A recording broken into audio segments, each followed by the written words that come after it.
Au nom de la Lebanese Society in Europe et de son bureau à Paris et ses membres, nous vous souhaitons la bienvenue.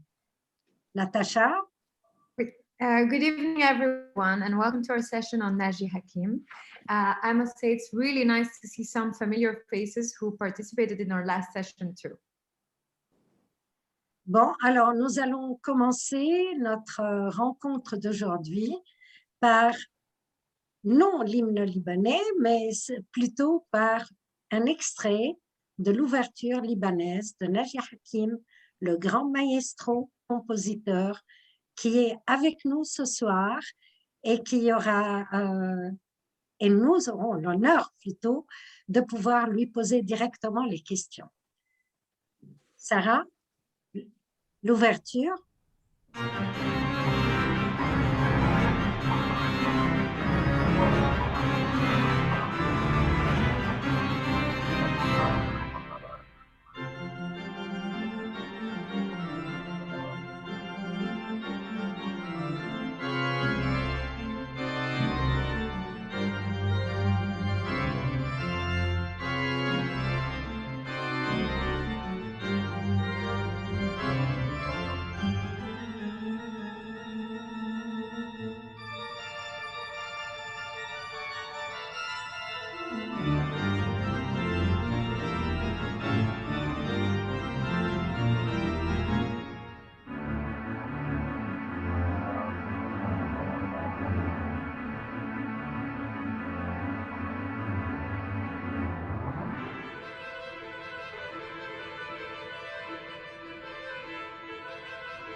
Merci, Sarah. Merci bien. Bon, alors nous allons commencer actuellement par cette nouvelle session, vu qu'on va faire la série des 10 livres de Zéna. Nous sommes donc aujourd'hui à notre seconde séance. Après Georges Baz, nous avons l'honneur donc de présenter le maestro Naji Hakim par notre très cher Zéna Kayali, Saleh Kayali, pardon, je rectifie. Voilà. Alors Zéna, tout le monde la connaît. Moi, je l'ai connue certainement lorsqu'elle est à l'UNESCO. Elle était donc chargée de mission à la délégation de l'UNESCO du Liban à Paris. Et puis après, on a découvert son côté mélomane. Et puis, cette très charmante dame qui est actuellement avec nous et qui sera les 10 sessions futures ensemble avec nous, va certainement aujourd'hui, en tant que ça fait drôle, chroniqueuse musicale, excusez-moi, en tant que chroniqueuse musicale, va nous présenter donc aujourd'hui le maestro Naji Hakim. Et cette présentation aura lieu grâce à notre très chère modératrice, Sarah Karam, car qui d'autre meilleur qu'elle connaît Zéna et les œuvres de Zéna. À vous, Sarah. Bonsoir à tous encore une fois et merci Zéna de nous accorder ce deuxième Zoom musical dans une suite complètement logique parce que le maestro Naji Hakim qui est avec nous ce soir est en fait, a été l'élève de Georges Baz autour duquel le premier Zoom a eu lieu. Donc pour commencer, peut-être Zéna, tu peux nous parler de ce lien qui s'est tissé entre les deux grands compositeurs libanais. Oui, c'est une très bonne transition, Sarah, de parler de Georges Baz qui était le sujet de la précédente session, parce qu'en fait, il y a un lien très fort entre les deux hommes.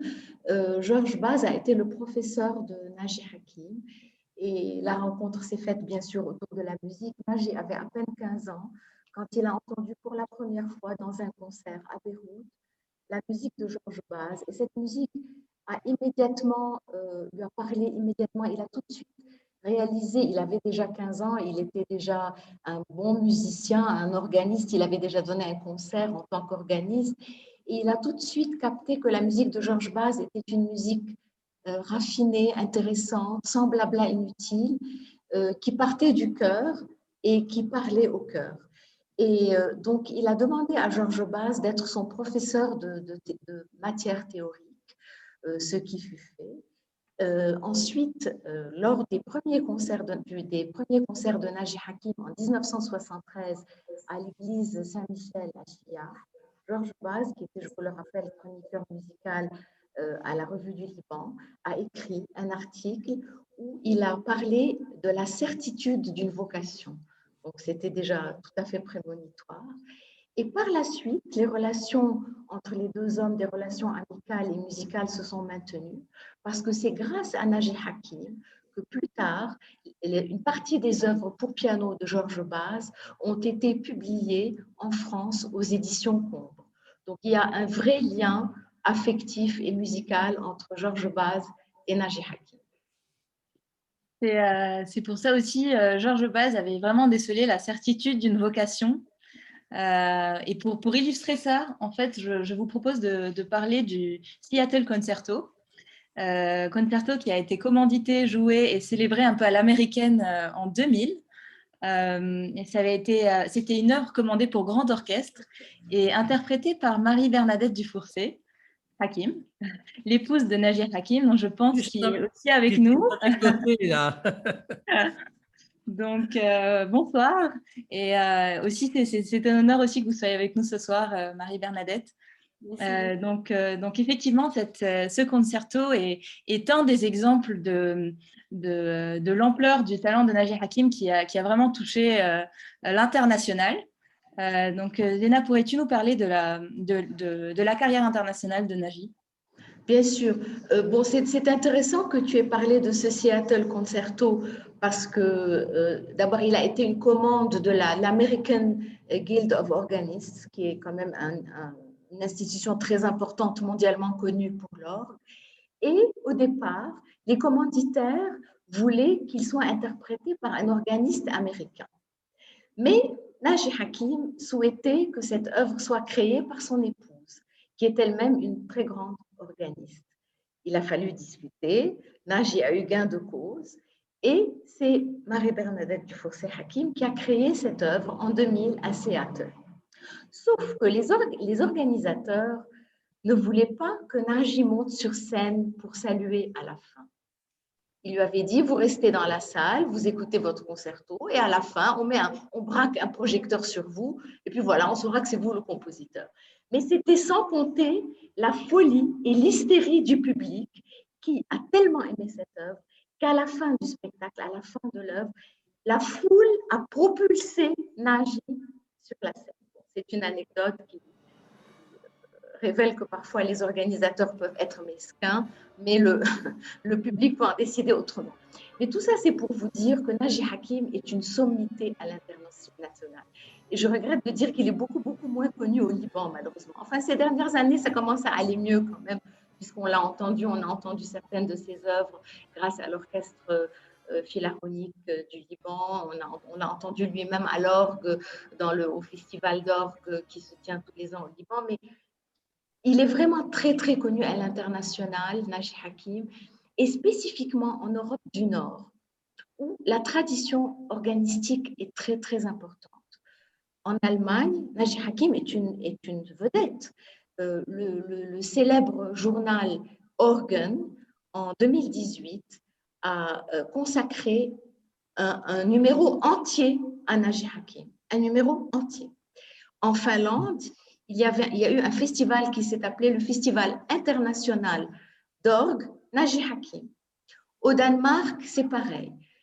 Au Japon, aux États-Unis, en Angleterre, Naji Hakim est extrêmement connu de par le monde. Il a donné il y a quelques années à Cologne, dans la cathédrale de Cologne, un concert devant 5000 personnes en délire.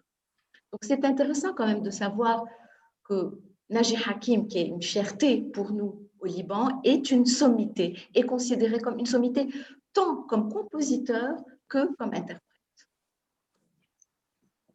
Je vais passer vraiment un tout petit passage de ce Seattle Concerto.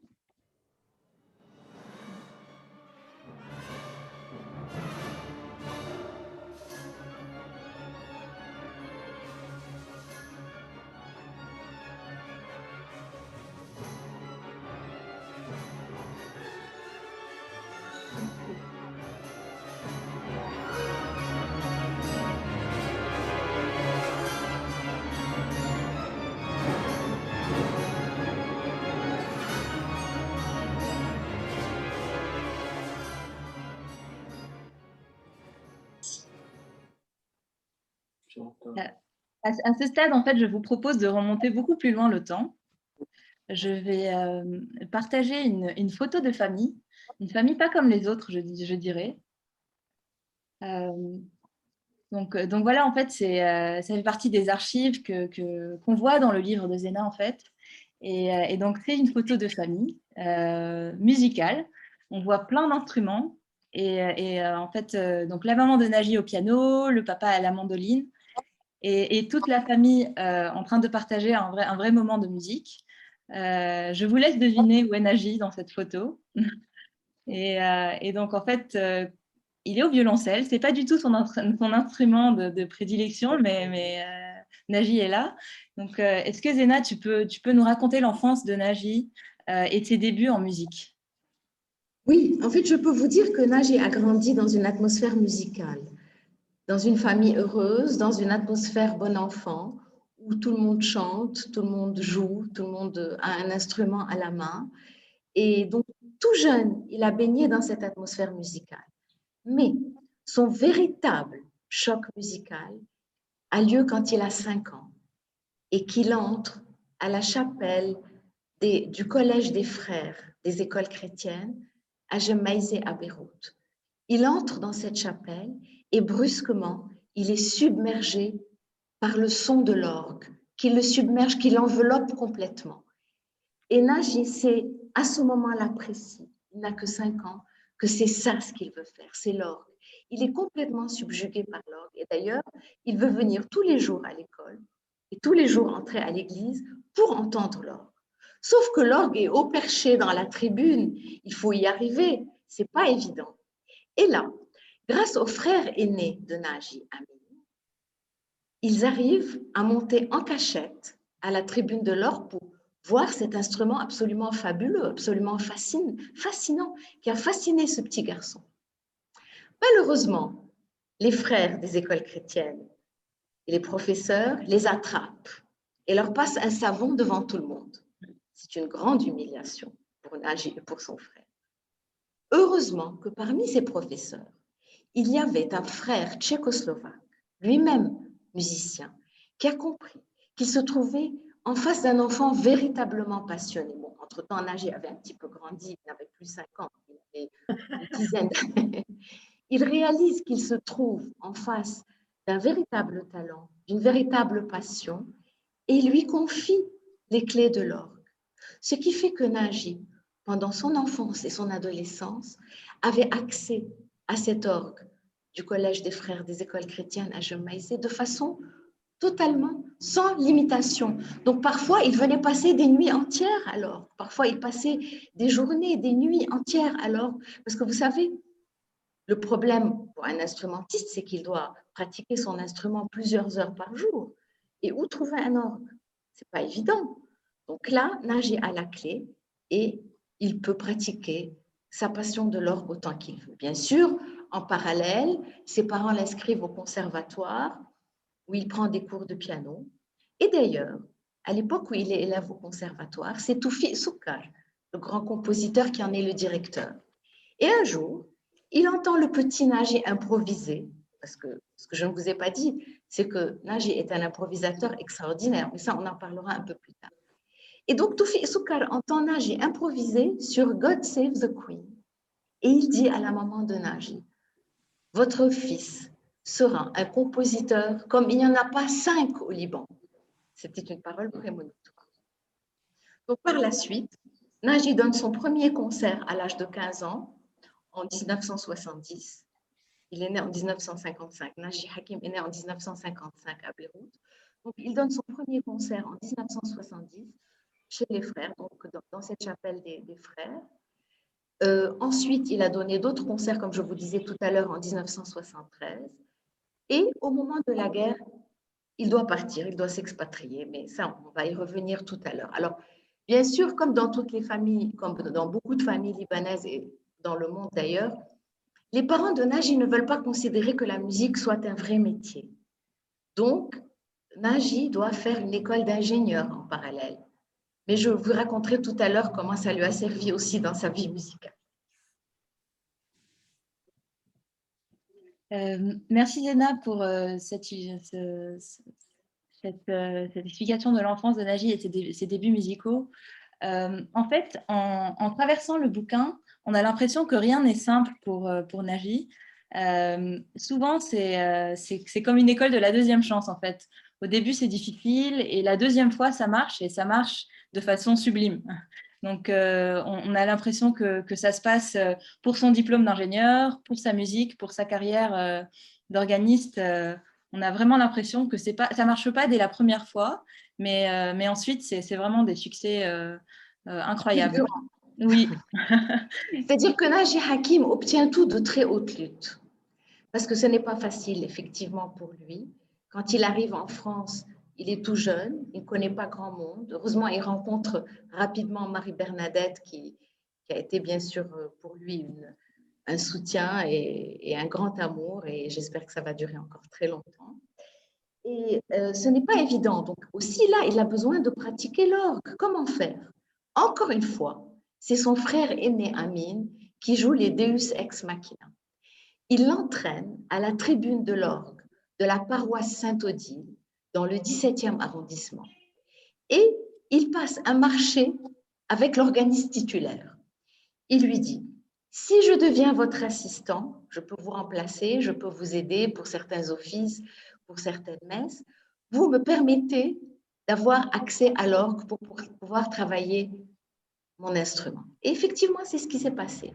Donc, Naji a commencé par être organiste assistant à la paroisse Sainte-Odile, dans le 17e.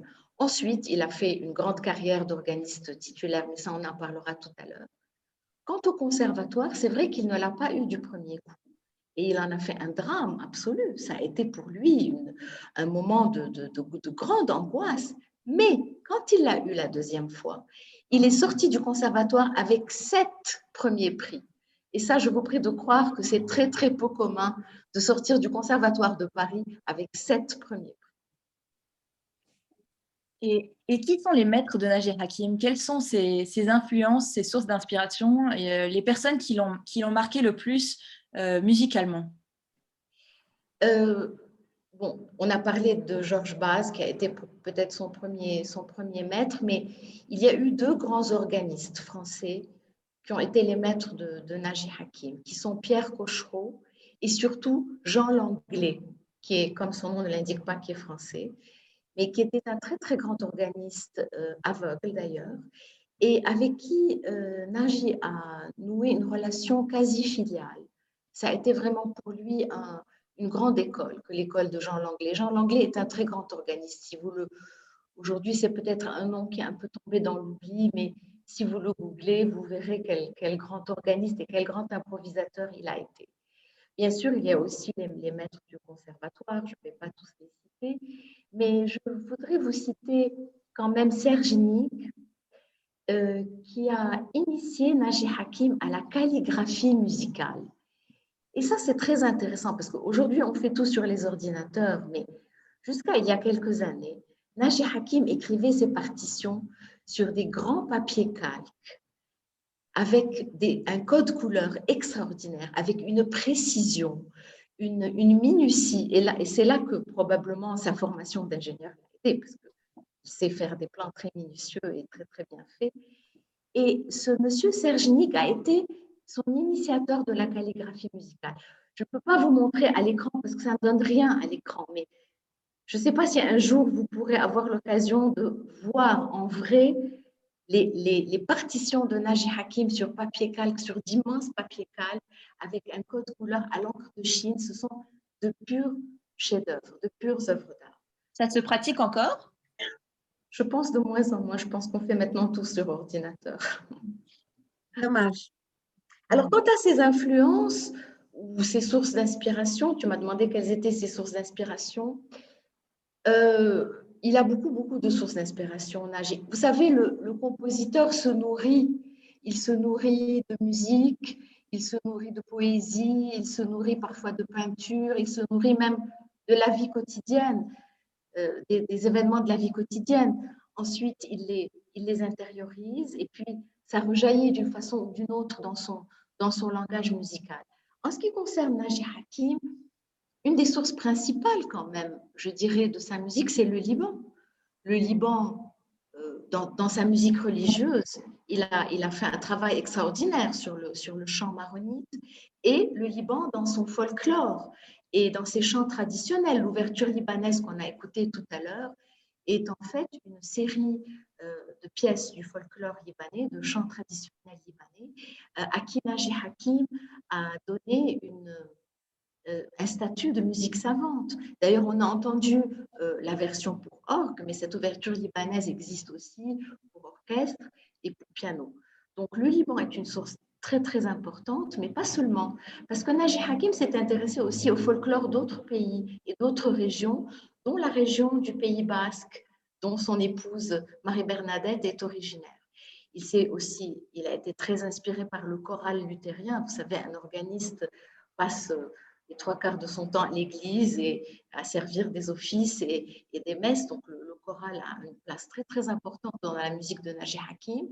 Les hymnes religieuses danoises aussi ont beaucoup inspiré Naji Hakim. La poésie, il a été très inspiré par la poésie et aussi les autres compositeurs. Parce qu'un compositeur écoute énormément de musique.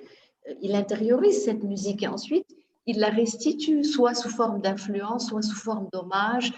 Naji Hakim a composé des pièces très importantes en hommage à Stravinsky, en hommage à Jean-Sébastien Bach, etc.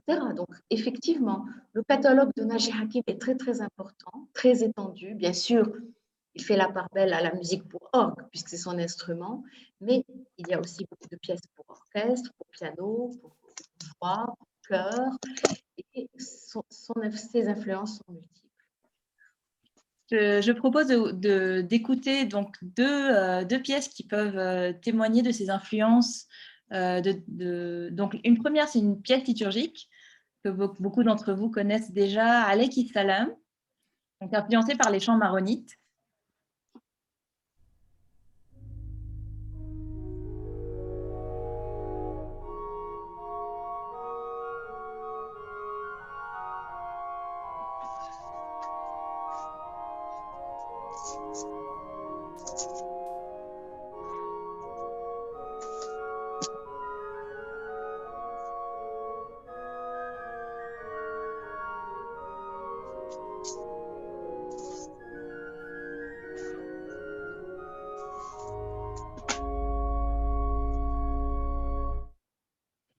Et la deuxième, c'est une pièce influencée par l'hymne religieux danois. Et puis c'est autour de Pâques, donc ça tombe bien.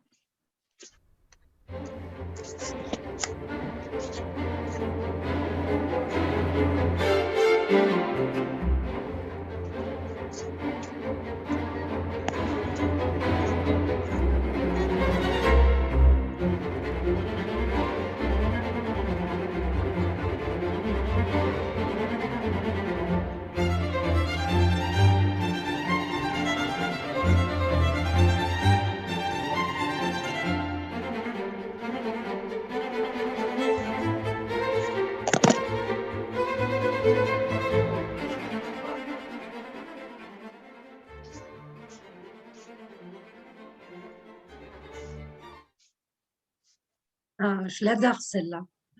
Oui. Alors c'est le Paskeblom dansant. Il y en a plusieurs. Mais... Il y a plusieurs mouvements à cette pièce. Oui. Est-ce que Zena, tu peux nous parler de la mission d'organiste de Naji, donc vraiment de sa mission au service de l'Église française, parce qu'en fait, il a servi en tant qu'organiste plus de 20 ans dans les églises françaises, très prestigieuses.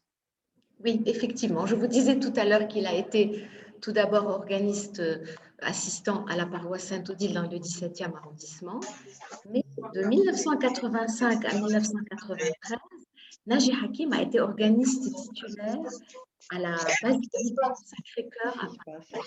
Et c'est quand même une des paroisses les plus importantes de Paris, pour ne pas dire de France. Naji Hakim à l'époque, et il en garde un très bon souvenir.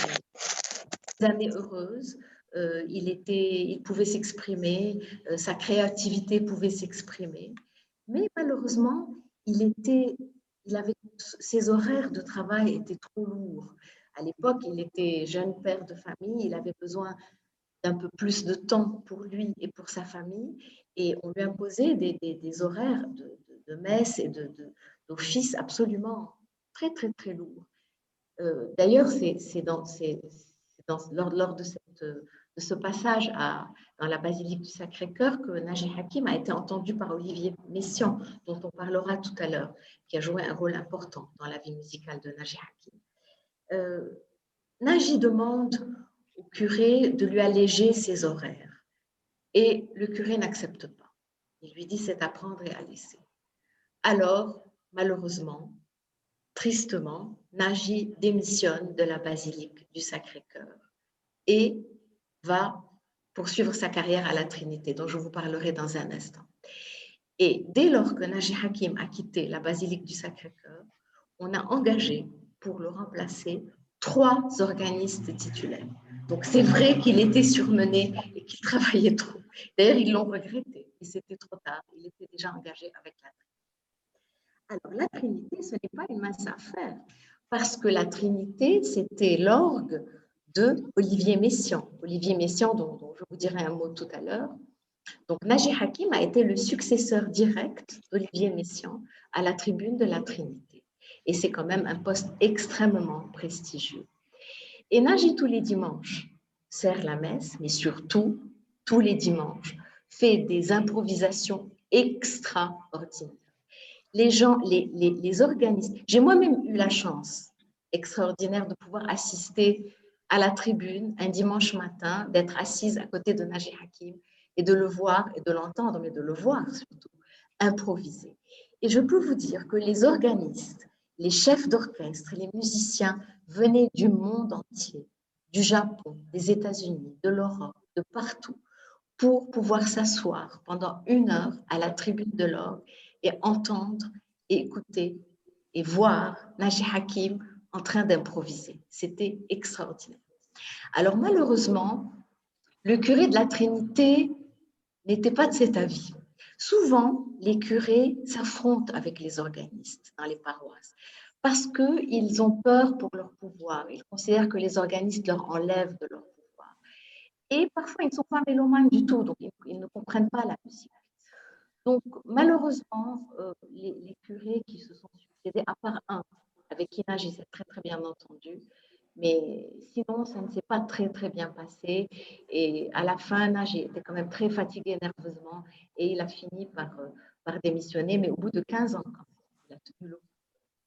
Au bout de 15 ans. Je pourrais vous montrer 2 petites vidéos pour voir vraiment ces moments d'improvisation sur l'orgue.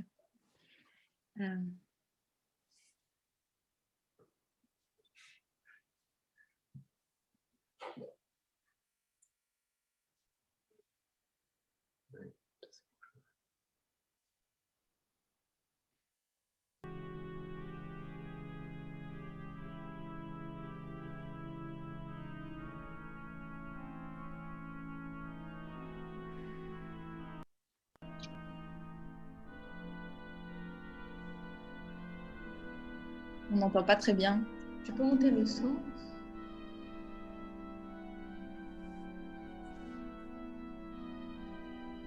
On n'entend pas très bien, je pense que sur cette vidéo, le son est très bas, mais ici, c'est un peu mieux. Je vais baisser du coup.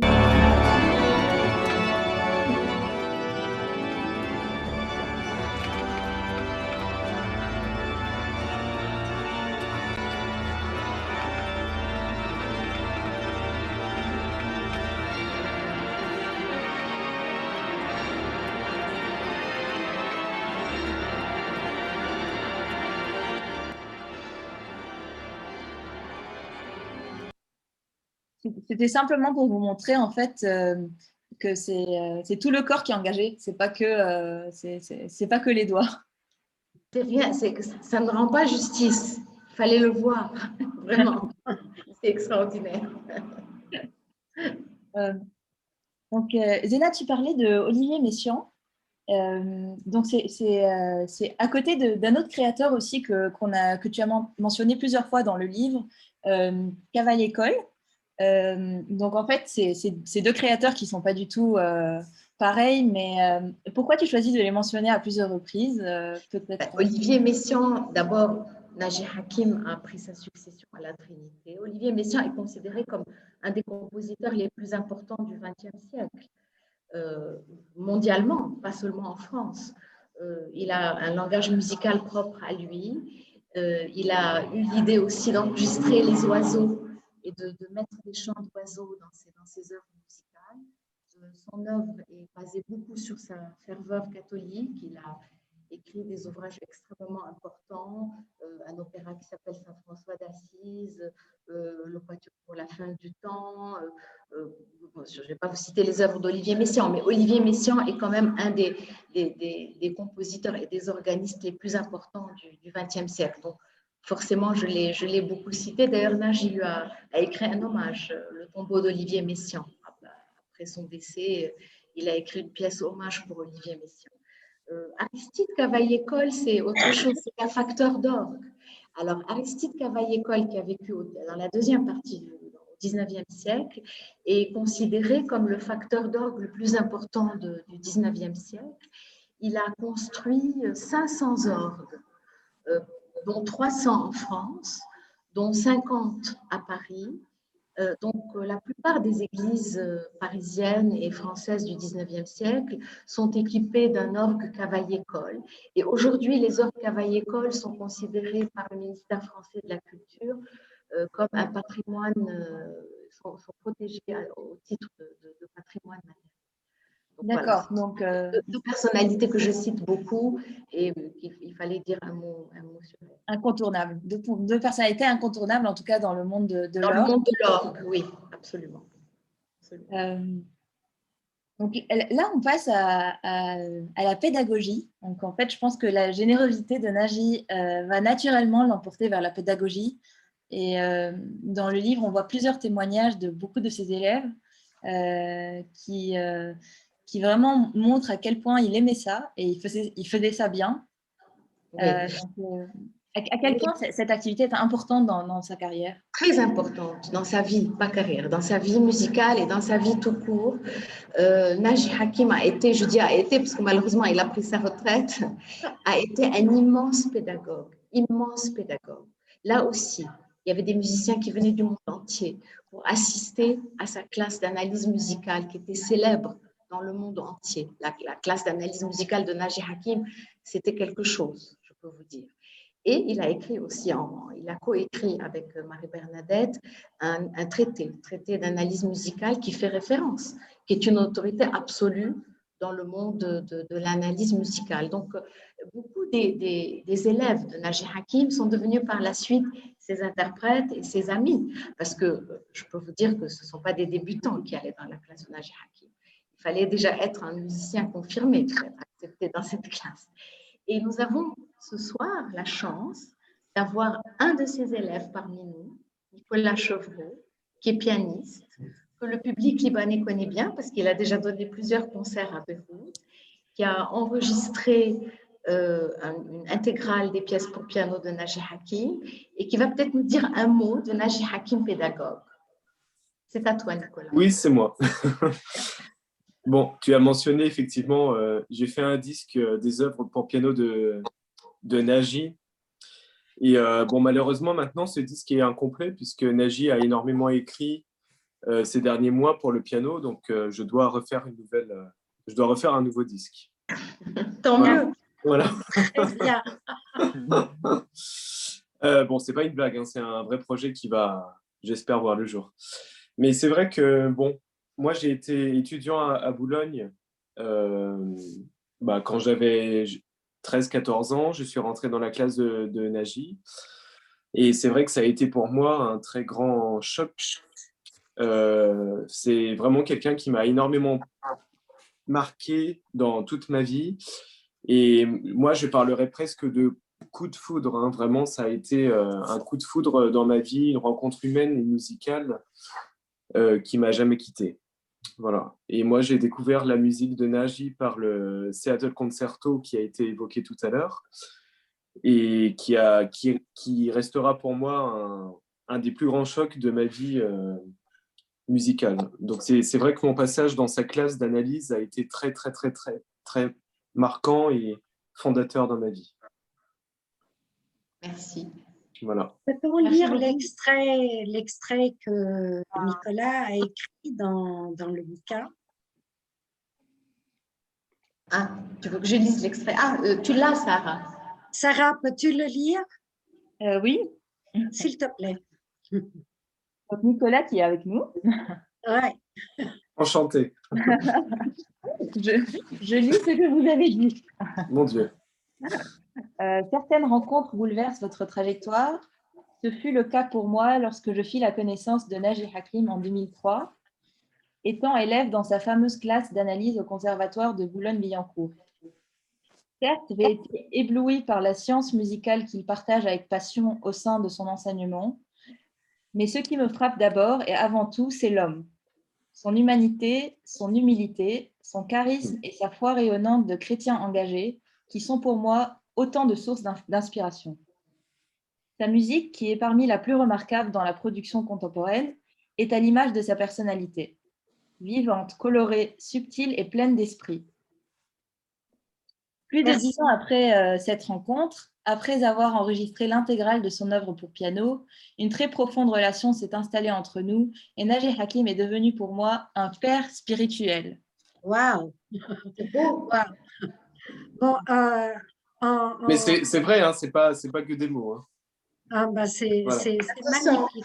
Ça se C'est un sent. très, très, très beau Donc en témoignage. fait, voilà, comme vous l'aurez compris, je suis français, mais je suis libanais de cœur. Ah, Voilà. génial. Génial. Ce sont les meilleurs. C'est parfait. Pour nos amis anglophones qui sont là, pourrait-on passer la parole à notre présidente de la section Londres de la Lebanese Society in Europe? Natacha, es-tu toujours là? Oui, bien sûr. Très bien. Allez, vas-y. So I'll just summarize for everyone quickly.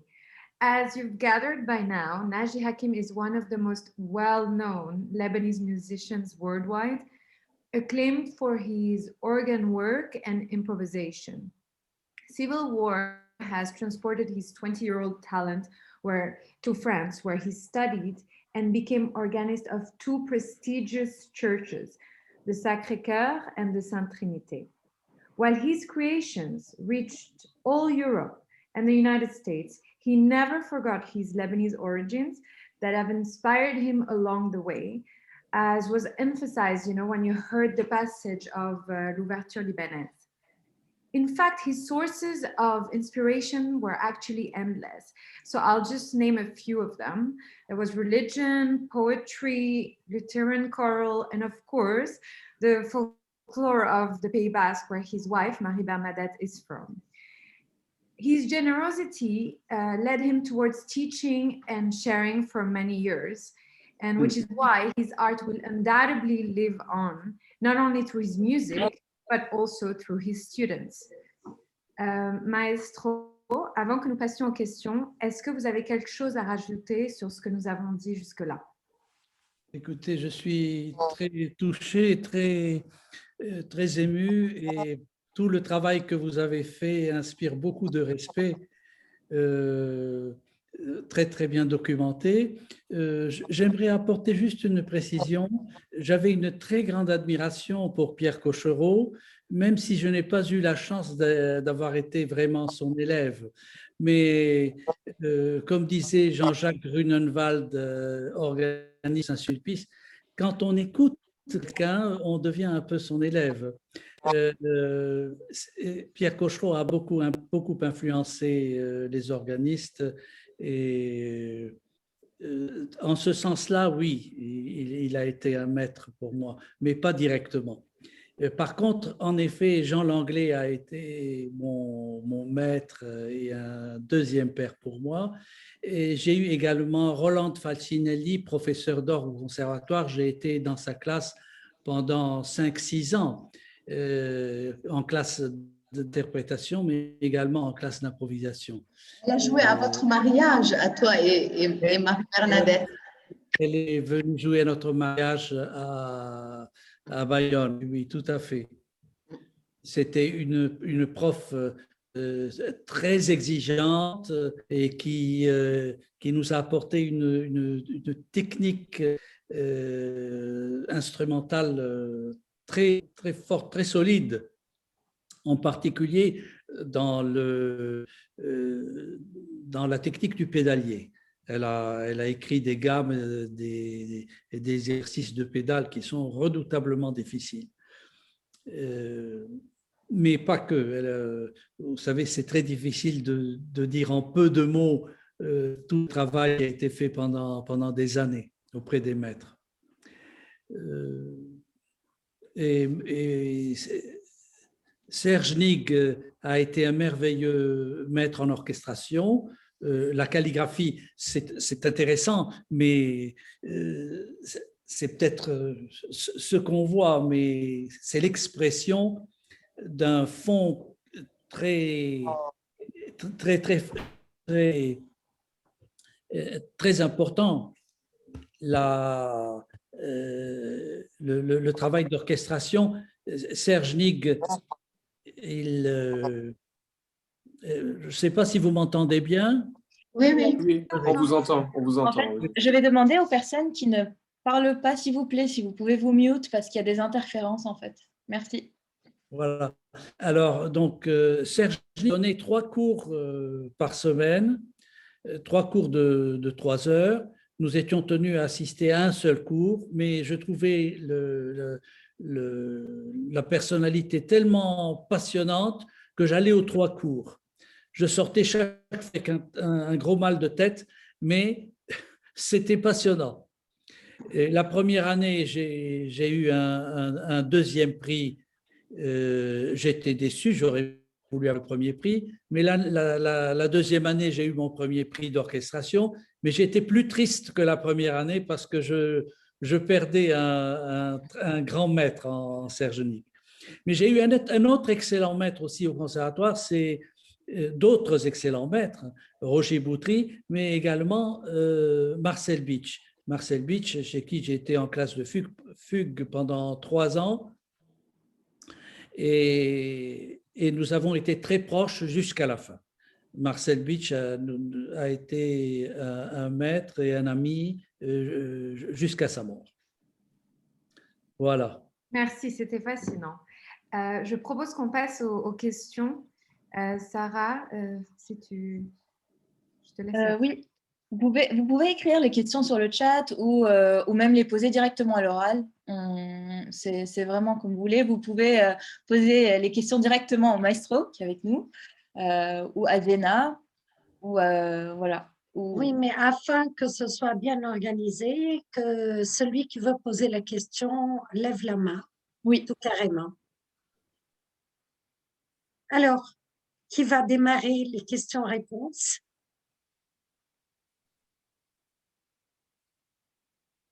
Il n'y a pas de... Ah, Georges. Georges Voilà, Dac. bonsoir encore une fois. Merci Zena et merci à Maître Hakim qui est parmi Bonjour. nous ce soir. Donc, avant de poser ma question, moi, je voudrais juste ajouter, si vous permettez, une chose que j'ai expérimentée avec Maître Hakim et que j'ajouterai aussi sur le récit qu'on a entendu ce soir. Maître Hakim est un grand homme de foi. Et je pense que c'est quelque chose qui est indissociable du fait qu'il est un maître en musique, un compositeur. C'est quelque chose qui est indissociable de sa personnalité, de sa compositeur et de son inspiration créatrice, on peut dire. Donc, de ce fait, maître, je voudrais savoir jusqu'à quel point votre foi guide votre travail de compositeur dans le sens où est-ce que vous la concevez comme un devoir de création comme la création du grand Dieu qui nous guide toujours. Merci. Oui, pour répondre à votre question, je crois qu'il n'y a pas mieux que la dernière phrase du psaume 150, que tout ce qui respire loue le Seigneur. Et c'est Charles Tournemire, qui a été le prédécesseur de mon maître Jean Langlais à l'église Sainte-Clotilde, qui disait tout ce qui n'est pas écrit, tout ce qui n'est pas fait pour la gloire de Dieu est inutile. Est inutile. C'est très fort, hein? C'est très fort ce qu'il dit. Pour moi, si vous voulez, l'importance de ma foi dans ma vie, pas seulement dans mon activité de compositeur, est sine qua non. C'est un préalable à toute mon existence. Donc, si j'écris une pièce pour violon ou pour violoncelle, ou même bâtie sur une musique profane, c'est toujours pour la gloire de Dieu. Voilà. Merci. Merci à vous. Je crois que Nicolas voulait poser une question là tout à l'heure. Nicolas? Ah oui, vous devez vous unmute là. Pardon, oui, pardon. Vous m'entendez? Oui. Oui, Naji, bah, c'est juste, est-ce que vous êtes en train d'écrire quelque chose? Alors, en ce moment, Tous les jours. Tous les jours? Ah bon? Je n'arrive plus à l'arrêter. ah oui, on va passer au chapitre humour maintenant. Ma femme m'appelle Duracell. Elle me dit, mais tu n'arrêtes pas. En fait, je cherche. Vous savez, je n'aime pas beaucoup parler d'une œuvre avant que je ne l'ai terminée. Mais puisque vous me prenez par les sentiments, je vais quand même vous dire. Allez-y. J'ai un correspondant, un ami suédois, qui a le projet de faire un enregistrement et une tournée de concert pour 3 trompettes, 3 trombones, une percussion et orgue. Wow. Et alors, il m'a dit si j'acceptais d'écrire une œuvre pour cette formation. Alors, je suis en train de travailler là-dessus. Ah, formidable. Bah, c'est superbe, superbe. On a la primauté là. Oui. C'est génial. Enfin, vous ne l'entendrez pas encore, hein, je n'ai pas fini. Mais ce n'est pas grave, on est encore très jeune. Je suis plus âgée que vous, donc vous avez le temps. Oui.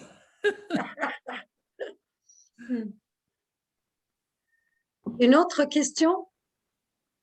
Sinon, pour répondre à Nicolas, depuis que nous sommes sous cloche, je me dis, qu'est-ce que Dieu attend de moi dans cette prison, puisqu'il faut appeler les choses par leur nom? Qu'est-ce que Dieu attend de moi? La musique. Alors, non, mais très précisément, vous savez, la chose la plus importante dans l'existence, c'est l'affection, c'est l'amour. C'est l'amour qui est la chose la plus importante. Et comment témoigner de l'amour quand on est enfermé? Eh bien, justement, par l'art, on y arrive. Et là, je m'amuse à écrire des pièces pour instruments solistes, pour différents instruments de l'orchestre, et je les envoie en surprise à des gens qui s'y attendent le moins. Des anciens élèves, des amis. Alors, donc, j'écris des pièces pour violon, pour flûte seule, au bois seul, clarinette, basson, violon, alto, violoncelle. Voilà. C'est sublime. On a hâte d'entendre. Ouais. Vos éditeurs, ils vont commencer à paniquer, je pense, hein, parce que… Non, mais en fait, la situation est dramatique pour les éditeurs, hein, parce qu'il y en a qui disent « Oh, écoutez, on n'y arrive pas. » Bon, mais ça équilibre, comme ça donne du pain à d'autres éditeurs. Voilà. Il faut pas…